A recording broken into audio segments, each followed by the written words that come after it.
आपण बटाट्याचे पापड बनवणार आहे उपासाचे। त्याच्यासाठी हे 1 किलो मी बटाटे घेतले, स्वच्छ धुवून घेतलेले आणि 1 वाटी साबुदाणा घेतलाय। आता याचे आपण पापड बनवणार आहे। हे बटाटे आहेत ना असे थोडेसे असं काप करून घेतला ना का सोलायला पण चांगले पडतात आणि पटकन शिजतात। असे थोडेसे असे काप करून घ्यायचे। आता हे सगळे असे थोडे थोडे काप मारून घेतलेत। आता आपण एक कुकर मध्ये लावून घेऊ। आता हे सगळे टाकून घेतलेत। आपण 1 ग्लास पाणी ओतू त्याच्यामध्ये आणि त्याला झाकण लावून घेऊ। 3 शिट्ट्या होईपर्यंत उकडून द्यायचे त्याला। आता हे साबुदाणे आहेत ना ते आपण भाजून घेणार आहे। आता मी कढई चालू केली।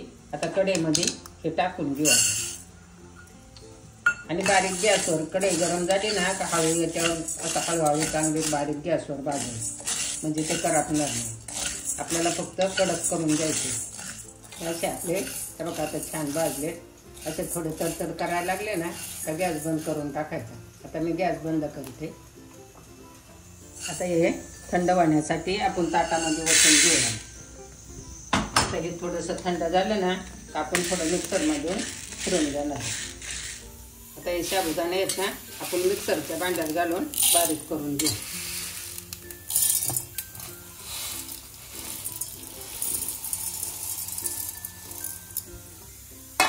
आपल्याला जेवढं बारीक करता येईल ना तेवढे बारीक करून घ्यायचे।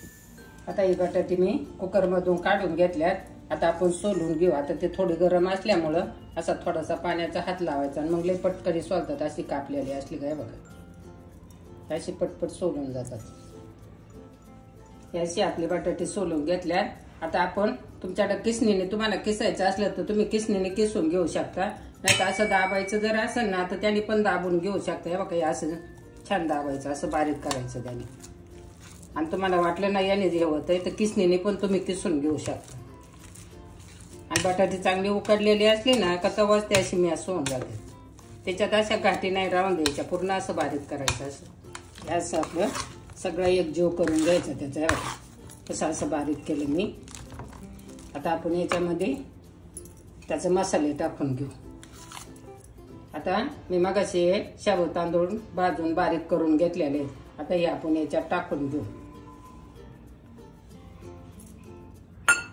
आणि त्याच्यासाठी मी लाल तिखट आहे ना माझं घरातलंच लाल तिखट आहे, पण ज्याला लागेल ना त्याने तसं टाका। मी हे 1 चमचाभर लाल तिखट घेतलेलं आहे आणि आपल्या चवीप्रमाणे मीठ टाकायचं। थोडंसं पाहिजे तर आपण खाऊन बघू शकतो, खारट नाही झालं पाहिजे, वाळलं म्हणजे ते खारट होतं। असं थोडंसं चवीपुरतं टाकायचं आणि आपण आता सगळं त्याचा परत एकजीव करून घ्यायचा। हाताने मळायचं आता आपल्याला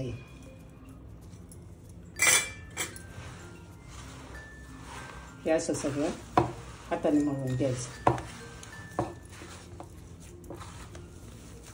हे असं आपलं छान मळून घेतलंय बघा। आणि तुम्हाला वाटलं ना हाताला तिखट लागते, हाताने नाही मळायचं, तर तुम्ही याने पण असं रगडू शकता बघा। असं असं परत तुम्हाला पाहिजे तसं असं मळून मळून घ्यायचं। असं केलं ना तरी त्याचा एकजीव होऊन जातो। आपलं सगळं मिक्स करायचं आणि व्यवस्थित असं छान करून घ्यायचं। आता हे माझं मळून झालंय सगळं।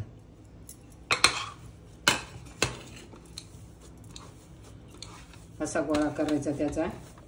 आता एक ताट घेतलंय मी आणि त्याच्यावर काय असं प्लास्टिकचा कागद घ्यायचा आणि त्याच्यावर असं छान असं मी धुवून घेतलाय आणि असं साफ करून घ्यायचं।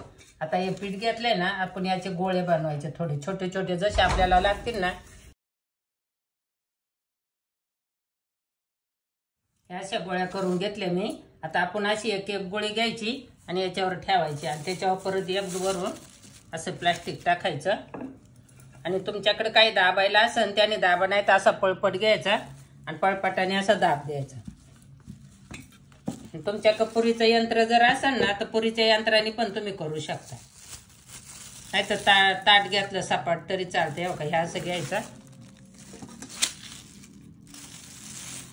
हे अशा अजून तुम्हाला मी एक करून दाखवते।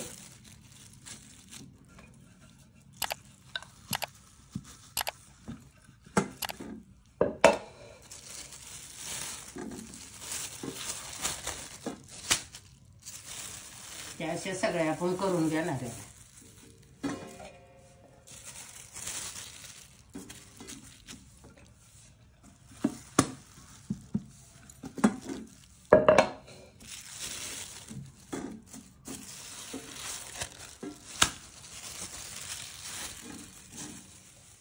आता या मी फॅन खाली सुकायला घातल्या आणि आजच्या दिवस पूर्ण फॅन खाली सुकून द्यायच्या आणि उद्या त्यांना उन्हामध्ये ठेवायच्या, एकदम कडक होतात.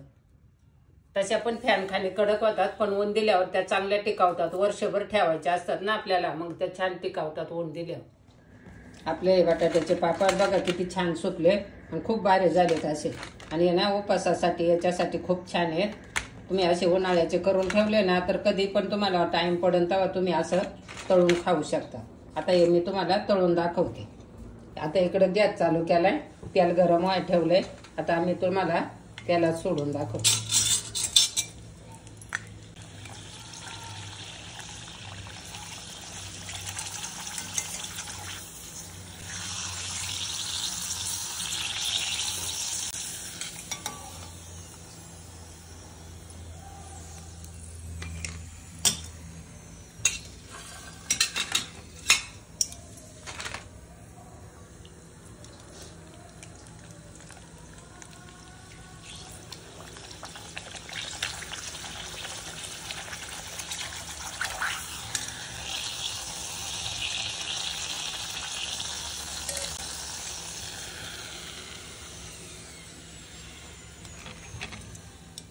हे असे आपले बटाटे आणि साबुदाण्याचे पापड छान झाले बघा.